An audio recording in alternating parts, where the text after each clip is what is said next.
ঢুকতে নিষেধ করছে। তো বলেছে স্যার তাহলে তো আসলেন কেন আপনারা? কেউ যদি ভিতরে না ঢুকি তোমরা খালি হাতে যুদ্ধ করবে।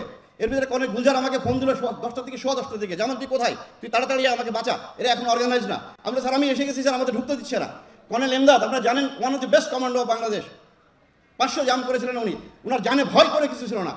এই কর্নেল এমদাদ আমার জামান তুই একটা প্লাটুনের ভিতরে আয়। আমি শাউট করতেছি কর্নেল এরেজার সাথে যে স্যার আপনি যমুনা ভবন রাখেন, আমাদেরকে ভিতরে ঢুকতে দেন। আমার 5 নম্বর গেটে মেজর আমিন আছে, আমি এখানে আছি, প্রায় 150 আমার সঙ্গে র্যাবের সদস্যরা আছে। পিলখানায় 57 জন সামরিক কর্মকর্তা সহ মোট 71 জন হত্যার অভিযানে সফলতা এনে দেওয়ার জন্য দায়ীদের মধ্যে অবশ্যই আছেন জেনারেল অবসরপ্রাপ্ত মইনি মোহাম্মেদ, যিনি সাবেক সেনা প্রধান ছিলেন, এবং মেজর জেনারেল অবসরপ্রাপ্ত মইনুল ইসলাম সহ কয়েকজন সামরিক কর্মকর্তা, যারা আমাদের কোনরূপ দিক নির্দেশনা বা অপারেশনাল অর্ডার না দিয়ে বিপুল সংখ্যক অফিসারকে হত্যার মাধ্যমে শেখ হাসিনাকে লাল রক্ত উপহার দিয়ে গত 16 বছর পদোন্নতি সহ নানাবিধ সুযোগ সুবিধা নিয়ে দেশপ্রেমিক সেনাবাহিনীকে দেশে বিদেশে কলঙ্কিত করেছেন। দর্শক, আজকের এই ভিডিওটি দেখলে আপনারা রীতিমতো অবাক হয়ে যাবেন। আপনারা জানেন ইতিমধ্যে আওয়ামী লীগ সরকারের পতন হয়েছে, এখন ক্ষমতায় আছেন অন্তর্বর্তী সরকার ডক্টর মোহাম্মদ ইউনূস। অন্তর্বর্তী সরকারের মাননীয় উপদেষ্টা ডক্টর মোহাম্মদ ইউনূস থাকাকালীন দেশে কি কি ঘটনা ঘটে যাচ্ছে তা আপনাদের প্রমাণ সহকারে দেখাবো। দর্শক, কথা আর বাড়াবো না, ভিডিওতে চলে যাব। তার আগে আপনাদের কাছে ছোট্ট একটি অনুরোধ, আপনি যদি আমাদের চ্যানেলে নতুন দর্শক হয়ে থাকেন তাহলে অবশ্যই চ্যানেলটি সাবস্ক্রাইব করে পাশে থাকা বেল আইকনটি বাজিয়ে দিতে ভুলবেন না। যারা অলরেডি আমার চ্যানেলটি সাবস্ক্রাইব করেছেন তাদেরকে জানাই অসংখ্য ধন্যবাদ। চলুন ভিডিওটি শুরু করা যাক। কিছু মর্টারের শেল নিউ মার্কেটের দিকটায় যায়। গেটে ঢোকার অর্ডার না পাওয়ায় ছটফট করছিলাম, কিন্তু কিছুই করার ছিল না। 11:30 থেকে 12টার মধ্যেও আদেশ পেলে পিলখানার নিয়ন্ত্রণ সম্পূর্ণ সেনাবাহিনীর দখলে চলে আসতো, কারণ তখনও বিডিআর জওয়ানদের তেমন প্রস্তুতি ছিল না। 25 ফেব্রুয়ারি বিকেলে 3-4 জন সিভিল লোককে দেখে চোখ একেবারে আটকে যায়। দুজনকে চিনতে অসুবিধা হয়নি, তারা জাহাঙ্গীর কবির নানক ও মির্জা আজম। বিডিআর এর গেটের ভেতরে জওয়ানদের জড়ো করে কিছু একটা বলছিলেন। হঠাৎ আমার মোবাইলে সিও স্যারের কল। ভাবলাম হয়তো অ্যাকশনে যাওয়ার আদেশ, কিন্তু আমাকে বলা হলো কোনো ফায়ার ওপেন করা যাবে না, নিরাপদ দূরত্বে চলে যাও। তখন বুঝতে আর বাকি রইল না কি হতে চলেছে। 2 দিন অপেক্ষার পর সেনাদল নিয়ে পিলখানায় ঢোকার পর যে নারকীয় দৃশ্য দেখলেন মেজর জসিম, সে সম্পর্কে তার বর্ণনা আগেই বলেছি। 25 ফেব্রুয়ারি পুরো দিন ও রাত এবং 26 তারিখ দিন শেষে গভীর রাতে আমাদেরকে পিলখানায় ঢোকার আদেশ দেয়া হয়। ইতোমধ্যে নৃশংস হত্যাকাণ্ডের কথা জেনে যাই। জানতে পারি 25 ফেব্রুয়ারি ডিজি সহ 16 থেকে 18 জন অফিসারকে হত্যা করা হয়েছে। বিডিআর জওয়ানদের সঙ্গে যারা কিলিং মিশনে অংশ নিয়েছিল তারা 26 ফেব্রুয়ারি দিনের আলোতে আরও নৃশংস হত্যাযজ্ঞ চালায়। সেদিনই প্রায় সব অফিসারকে হত্যা করা হয়। 2-3 জন অফিসার কোনোভাবে পালাতে সক্ষম হয়েছিলেন। তারপরও আমরা পিলখানায় ঢুকি এবং নিউ মার্কেট সংলগ্ন গেট ও ঝিগাতলা গেটের দায়িত্ব গ্রহণ করি।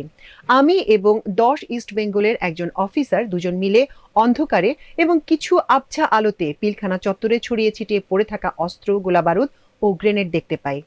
বেশ কিছু গাড়ি জ্বালিয়ে দেওয়া হয়েছিল, তাও দেখতে পাই। আমরা লাশ খুঁজতে থাকি। এরই মধ্যে ফজরের আজান হয়।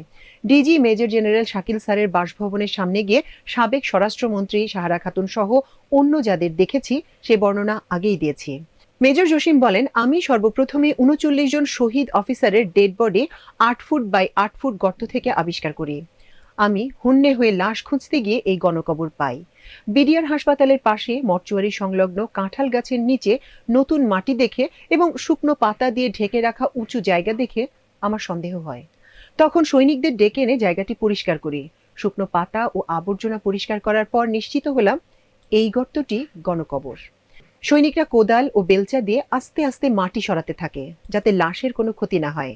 দেখতে পেলাম অসংখ্য লাশ। সৈনিকদের কিছু কম্বল আনতে বললাম, এরপর লাশ উঠাতে থাকলাম। গর্তের মাটি সরানোর পর গন্ধ বের হচ্ছিল। সবাই মুখে রুমাল দেওয়ার চেষ্টা করে, কিন্তু আমি এতটাই মর্মাহত হয়ে পড়ি যে আমার নাকে গন্ধ লাগছিল না। কাঁদছিলাম এবং ডেড বডিগুলো উঠাচ্ছিলাম। তাদের নাম লেখার দায়িত্ব দেই একজন সৈনিককে। গুলি ও বেয়নেট চার্জ ছাড়াও অনেক অফিসারকে গাড়ির নিচে ফেলে মারা হয়েছে। তাদের জিহ্বা বের হয়ে আছে, যা ভাষায় বর্ণনা করার মতো নয়। শেষ ডেড বডিটা হলো ডিজি স্যারের। পরনে শুধু একটা আন্ডারগার্মেন্ট ও সাদা গেঞ্জি, যা রক্তে লাল হয়ে গিয়েছিল।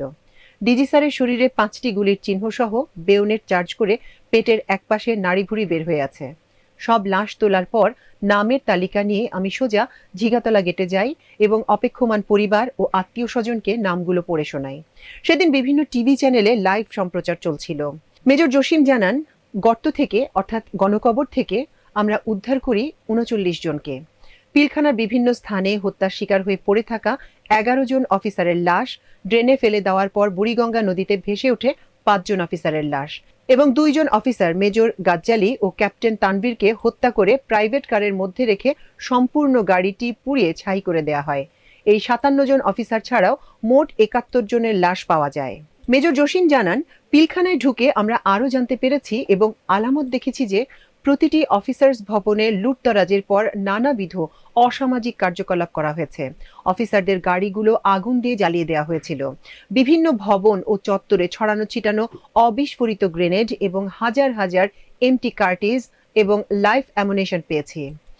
বিডিআরের পোশাক এবং ভিন্ন দেশের সরঞ্জাম পাওয়ার কথা আগেই বলেছি। পিলখানার ভেতরে অবস্থানরত ফ্যামিলি ও মেসে অবস্থানরতদের উপরও নৃশংস অত্যাচার চালানো হয়। এডিসি মেজর মাজহারের পরিবারের উপরও পৈশাচিক অত্যাচার চালানো হয়েছিল। পিলখানার ভেতরে পুকুরগুলোর পানি সেচে সেখানে ফেলে দেয়া অস্ত্রগুলো আমরা উদ্ধার করি। পিলখানা অফিসের সামনে ঝিগাতলা গেটের কাছে ৩টি সেচকল বসিয়ে সব পানি সরিয়ে আমরা উদ্ধার করি ৯৮টি এসএমজি, ৩টি এলএমজি, সঙ্গে ক্লিপ ও ড্রাম ভর্তি অ্যামুনেশন, যা তদন্তের এক্সিবিটস হিসেবে কোয়ার্টার গার্ডে রাখা হয়। সুইমিং পুলের পানি সরিয়ে ২টি এসএমজি ও ৩টি গুলি ভর্তি ম্যাগাজিন পাই। ডিজির বাসভবন এবং অফিসার্স কোয়ার্টার ও কোয়ার্টার্স গার্ডের ধ্বংসাবশেষ থেকেও পরিত্যক্ত অস্ত্র এবং গোলাবারুদ আলামত হিসেবে সংগ্রহ করা হয়। সিসি ক্যামেরার ফুটেজও সংগ্রহ করে তদন্তের জন্য রাখা হয়েছিল। পরবর্তী সময়ে বিডিআর ডিজি মইনুল হোসেনের সময় এসব আলামত নষ্ট করে দেয়া হয়েছে বলে জানতে পেরেছি। ২৭ ফেব্রুয়ারি ৪৬ ব্রিগেডের কমান্ডার পিলখানায় আসেন। সকাল ১০টায় শহীদ কর্নেল মুজিবের স্ত্রী, আমাদের সম্মানীয় ভাবি, অফিসার্স মেসের সামনেই তার প্রচণ্ড ক্ষোভ প্রকাশ করেন। তিনি বারবার কমান্ডারকে লক্ষ্য করে বলতে থাকেন, you are killer, you have killed my husband. Colonel মুজিবের লাশই ২৫ ফেব্রুয়ারি দুপুরে প্রথম ড্রেন দিয়ে ভেসে আসে। তোপের মুখ থেকে আমরা কমান্ডারকে একটি রুমে সরিয়ে নিয়ে যাই। আমার ব্রিগেড কমান্ডারকে সম্মান রেখেই আজ বলতে চাই, ৪৬ স্বতন্ত্র ব্রিগেড হলো ঢাকার হার্ট। এ ধরনের বিদ্রোহ দমনের দায়িত্ব ৪৬ ব্রিগেডের। কিন্তু সেদিন সবকিছু নিয়ে, অর্থাৎ এপিসি, ভারী অস্ত্রশস্ত্র, গোলাবারুদ নিয়ে এসেও কেন আমরা পিলখানায় ঢুকতে পারলাম না? ধানমন্ডির আবাহনী মাঠে সমরাস্ত্র প্রদর্শনী ছাড়া আমরা কি করতে পেরেছি? আবাহনী মাঠ থেকে কতটুকু দূরত্বে ঝিগাতলার বিডিআর গেট? কেন আমাদেরকে অভিযান করতে দেয়া হলো না? কমান্ডারের আদেশের জন্য অপেক্ষায় ছিলাম ২৫শে ফেব্রুয়ারি সারা দিন সারা রাত, ২৬শে ফেব্রুয়ারি সারা দিন ও গভীর রাত পর্যন্ত। আদেশ কেন এলো সবকিছু শেষ হয়ে যাওয়ার পর? সেটি ছিল ইতিহাসের করুণতম অধ্যায়। আজও ভেবে পাচ্ছি না কেন ও কি কারণে নিশ্চুপ থাকলেন তারা। মেজর জসিম বলেন, আরেকটি কথা না বললেই নয়। আমি যখন গণকবর অর্থাৎ ৮ ফুট বাই ৬ ফুট গর্ত থেকে সেনা কর্মকর্তাদের ৩৯টি অর্ধগলিত লাশ বের করলাম, তখন কমান্ডার বললেন, ব্রিগেড থেকে ৩ টনে ৩টি ট্রাক এনে লাশগুলো দ্রুত সরাতে হবে। কমান্ডার স্যার ডিজি শাকিল স্যারের মরদেহ চিনতে পারছিলেন না। হায় রে কপাল, কি বলবো, কি লিখবো, ভাষা খুঁজে পাচ্ছি না। কমান্ডার স্যার তো ডেড বডিগুলো গুম করে দিতেই চাচ্ছিলেন। আমি যদি ঝিগাতলা বিডিআর গেটে গিয়ে তালিকাটি পড়ে না শোনাতাম, হয়তো লাশগুলি গুম হয়ে যেত। পরে অবশ্য এই লাশ সিএমএইচ এর মর্চুয়ারিতে নেওয়া হয়। মেজর জসিম জানান, ২৮ ফেব্রুয়ারি পিলখানায় ঘটে যাওয়া ক্ষত ও বিভৎসতার বিষয়গুলো পরিষ্কার হয়ে আসে। সেনাবাহিনীর নিয়ম অনুযায়ী রেস্কিউ অ্যান্ড সার্চ অপারেশন নামে কয়েকটি ইউনিটের মধ্যে ভাগ করে দেওয়া হয়। ওই দিন সকাল ১০টায় এয়ারফোর্সের একটি স্টাফ কার ঝিগাতলা গেটে এসে ঢোকার চেষ্টা করে। ডিউটিরত সেনারা পরিচয় না দেওয়ায় এটি ঢুকতে দেওয়া হয়নি। সৈনিকরা এসে আমাকে জানালে গাড়ির কাছে যাই। তখন নির্দেশ ছিল কেউ ভিতরে ঢুকতে পারবে না। সিভিল ড্রেসে যিনি গাড়ি থেকে নামলেন, পরিচয় দিলেন, তিনি নতুন DG major general Moinul. Sir আমাকে পরিচয়টা কাউকে না জানাতে বললেন। গাড়িটি গেটের কাছে রেখে পিলখানায় পার্ক করতে বলি। স্যারকে ভেতরে নিয়ে যাই। প্লাস্টিকের চেয়ারে বসে তিনি বিভিন্ন বিষয় জানতে চান। এক পর্যায়ে ভেতরটা ঘুরে দেখবেন বলে জানান। সবচেয়ে বেশি সময় নিয়ে মইনুল স্যার বিডিআর এর অফিসারদের বাসভবন, ডিজির বাসভবন, অফিসার্স কোয়ার্টার ও বিভিন্ন এরিয়া দেখেন। শহীদ কর্নেল মুজিবের বাড়িতে আমরা এলাম। ভেতরে ঢুকে থমকে যাই, কারণ এখানে দেখতে পাই অবিস্ফোরিত অসংখ্য RGS-84 গ্রেনেড ছড়ানো ছিটানো। ২ তলায় গিয়ে দেখি বাসভবনে সব লুটপাট হয়ে গেছে।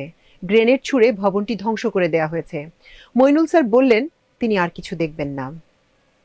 বিডিআর ম্যাসাকারের যত আলামত সংরক্ষণ করা হয়েছিল, নতুন ডিজি মইনুল স্যার এসে সবই নোট করে ফেলেছেন, পরবর্তী সময় জানতে পারি। মেজর জসিম জানান 25 ও 26 ফেব্রুয়ারি পিলখানা নৃশংস হত্যাকাণ্ডে শহীদ অফিসারদের ব্যাপারে কথা বলার জন্য সেনাকুঞ্জের দরবারে 1 মার্চ 2009 সালে এসেছিলেন তৎকালীন প্রধানমন্ত্রী শেখ হাসিনা। সেই দরবারে আমাকে যেতে দেওয়া হয়নি। দরবারের ব্যাপারে আমাকে আগে জানানো হয়নি। আমি জেনে দরবারে যাওয়ার ইচ্ছার কথা জানালে অধিনায়ক সেনাকুঞ্জের তালিকা থেকে আমার নাম বাদ দিয়ে পিলখানায় থাকতে বলেন। ওই দরবারে শেখ হাসিনার সামনে শহীদ সহকর্মীদের ব্যাপারে সেনা কর্মকর্তারা বিভিন্ন আবেগময় প্রশ্ন করেছিলেন। এরপর 134 জন সামরিক কর্মকর্তাকে তালিকা করে চাকরি থেকে অব্যাহতি দেওয়া হয়। বিডিআর ম্যাসাকারের অনেক ঘটনার সাক্ষী আমি। এ কারণে আমাকে গোয়েন্দা নজরদারিতে রাখা হয়। ব্রিগেড কমান্ডার এবং সিওর কাছে আমি এমনই বোঝা হয়ে পড়েছিলাম যে সব সময় আমাকে মানসিক টর্চারের মধ্যে রাখা হতো। পিলখানার ঘটনার পর আমাকে 6 মাস থেকে 8 মাসের মাথায় বাংলাদেশের এমন কোনো জায়গা নেই যেখানে বদলি করা হয়নি। আমাকে পদোন্নতি দেওয়া হয়নি। আমার প্রাপ্য সুযোগ সুবিধাও কেড়ে নেওয়া হয়েছে।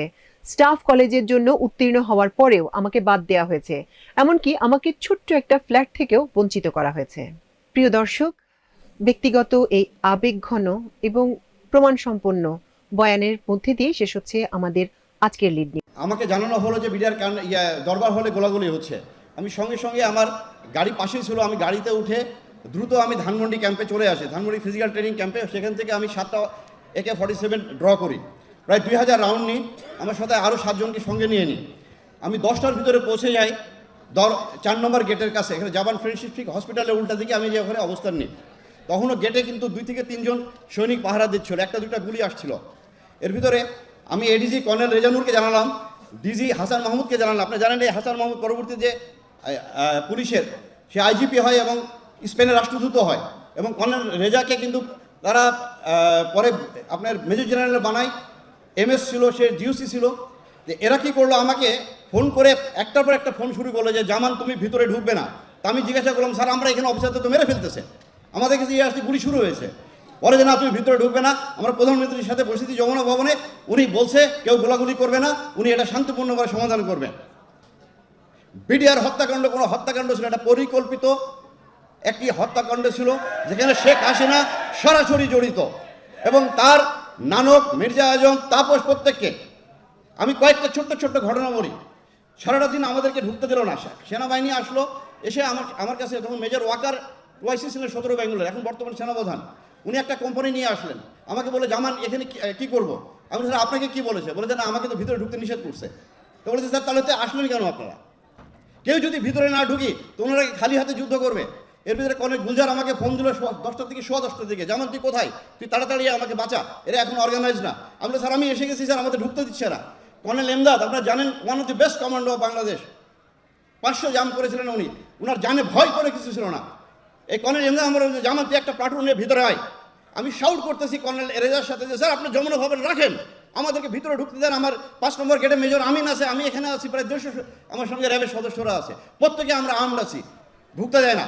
বারবার খালি বলে ঢুকবো না কেউ, তোমরা ঢুকবো না কেউ, আমরা দেখতেছি। এর ভিতরে আপনার আমার কোর্স মেজর হাসান ফোন করলো, দোস্ত তুই আয়, এরা আমাদেরকে মেরে ফেলবে। আমি বলছি আমি ঢুকতেছি, আমি একটু আগে যাই, গুলি আসে, আমি আবার ডানে যাই, বামে যাই, আমার সামনে দেখলে একটা ছোট্ট বাচ্চা মারা গেল। এরপরও আমরা ওখান থেকে ছুটে আসতে চাই না। সারাটা দিন আমাদের সাথে এভাবে খেললো। এর ভিতরে 1:30টার দিকে দেখি আপনার এই মির্জা আজম, নানক, মাহবুবা গিনি MP, মুস্তাক আহমেদ রুহি MP, ওয়ারেস হোসেন বেলাল, এদেরকে আমি একটা মুহূর্তের জন্য ভুলতে পারি না। আমার ইচ্ছে হচ্ছিল গুলি করে হত্যা করি ওদেরকে। ওরা দেখি পতাকা হাতে করে ওখানে যাচ্ছে, যে তারা ওদেরকে বের করে প্রাইম মিনিস্টারের কাছে নিয়ে গেল। পরে শুনি তাদের নাকি বিরিয়ানি খাইয়েছে। রাত্রি 8টা থেকে 9টার দিকে আপনার যে ঘটনা ঘটলো, হঠাৎ দেখি আপনার মির্জা আজমকে নিয়ে ভিতরে ঢুকলো সাহারা খাতুন। সে যে কোয়ার্টারগার্ড থেকে কিছু বিডিআরের ডিডি অফিসারদের আপনার ওয়াইফদেরকে বের করলো, আমাদের কোনো অফিসারদের ওয়াইফকে বের করলো না। তখন রাত্রি 9টা মির্জা আজম ঢুকেছে দরবার হলে। আমার কাছে তখন মেজর মুনির উপরে বেঁচেছিল আপনার সিলিংয়ের ভিতরে। এই মুনির এখনও বেঁচে আছে, এর সঙ্গে আমার কন্টিনিউসলি যোগাযোগ। আমার সে মেসেজ পাঠাচ্ছে, আমি মুনির তুমি যেভাবে থাকো বেঁচে থাকো, তুমি করো না, কথা বলো না। বলে সে মেসেজ দিচ্ছে স্যার মির্জা আজম ভিতরে। মির্জা আজম ভিতরে ঢুকে উল্লাস করছিল, যে বলেছে সে কর্নেল গুলজারের লাশ খুঁজছিল, গুলজারকে মারা হয়েছে কিনা সে দেখতেছে, যে দেখে খুশি হয়েছে সে। কারণ এই কর্নেল গুলজার আমরা প্রায় 200-র ঊর্ধ্বে জেএমবিকে গ্রেপ্তার করি। আমি সেই 2005, 6, 7, 8 সালে র্যাবের CO ছিলাম। আমরা ওই শাহেক আব্দুর রহমান কর্নেল গুলজার গ্রেপ্তার করে, পরে সে ওখান থেকে বের হয়ে আসে। আমি যখন রাত্রি প্রায় 10টার দিকে যখন দ্বিতীয় দিন 26 তারিখে ভিতরে ঢোকার চেষ্টা করতেছিলাম, ঢুকতে দেয় না। এরপরে আমি নিরস্ত্র অবস্থায় আমি মেজর রাজন এবং একে আপনার মেজর ফয়সালকে তারপর জোর করে ভিতরে ঢুকে আমি যখন প্রথমে আমি চলে যাই তখন রাত্রি বাজে 9টা 26 তারিখ ডিজির বাসায় যেয়ে ঢুকলাম, ঢুকে দেখি রক্তাক্ত সব জায়গা, পিন ড্রপ সাইলেন্স। তো আমি ভিতরে দোতলায় ঢুকে যখন ডিজির বেডরুমে ঢুকতে গেলাম, আমার পায়ের সঙ্গে একটা লাশ লাগলো। আমি ধরে নিয়েছিলাম হয়তো ডিজির ওয়াইফ কেউ হবে, পরে দেখি এটা কর্নেল দেলোয়ার। তো এই যে আপনার পুরো জিনিসটা, পরের দিন যখন আমি ইন্টারোগেশন শুরু করলাম, এই 2-3 দিন পরে ইন্টারোগেশনে যে আমি সুবেদার তোরাবালিকে ধরলাম। এই সুবেদার মেজর তোরাবালি কে ছিল? লেদার লিটনের ভাই শীর্ষ সন্ত্রাসী, আওয়ামী লীগের হাজারীবাগের নেতা। তোরাবালির মোবাইলে আমি প্রায় 42টা কল পেয়েছি, যেখানে সে ইন্ডিয়ার সাথে যোগাযোগ করতেছে। এই কলগুলো আমাদেরকে বের করতে দিল না।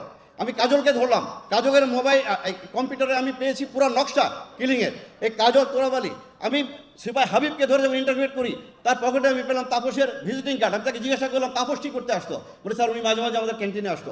একজন এমপি কীভাবে ক্যান্টিনে আসে, কার অনুমতি আসতো? পুরো একটা প্ল্যান গেম ছিল, তারা এই কিলিংটা করলো। কিন্তু আমাকে 11 দিনের মাথায় ইন্টারোগেশন বন্ধ করে আমাকে পোস্টিং করে দিয়ে ডিজিএফআই এমআই থেকে বলা হলো তুমি যদি পরবর্তীতে কথা বলো তোমাকে অ্যারেস্ট করা হবে। পরে 12 সালে আমাকে আপনার অবসরের জন্য চিঠি ধরিয়ে দিলে যে তুমি বাড়ি চলে যেতে পারো। এই পুরো কিলিংটা আপনি একটা পুরো অর্কেস্ট্রেট কিলিং। এই কিলিংয়ের সাথে শুধু এরা না, আমাদের প্রতিবেশীও জড়িত আছে। আমি বিশ্বাস করি বর্তমান বিডিআর কমিশন এরা উদ্ধার করবে, না করলে আমাদেরকে করতে হবে ভবিষ্যতে, যদি আমাদেরকে রাষ্ট্র ক্ষমতায় যদি এই দেশে জনগণ নিয়ে আসে। ধন্যবাদ। দর্শক, সম্পূর্ণ ভিডিওটি দেখলেন, আশা করি বিষয়টি বুঝতে পেরেছেন। এই নিয়ে আপনার গুরুত্বপূর্ণ মন্তব্যটি অবশ্যই কমেন্ট বক্সে জানিয়ে দিবেন।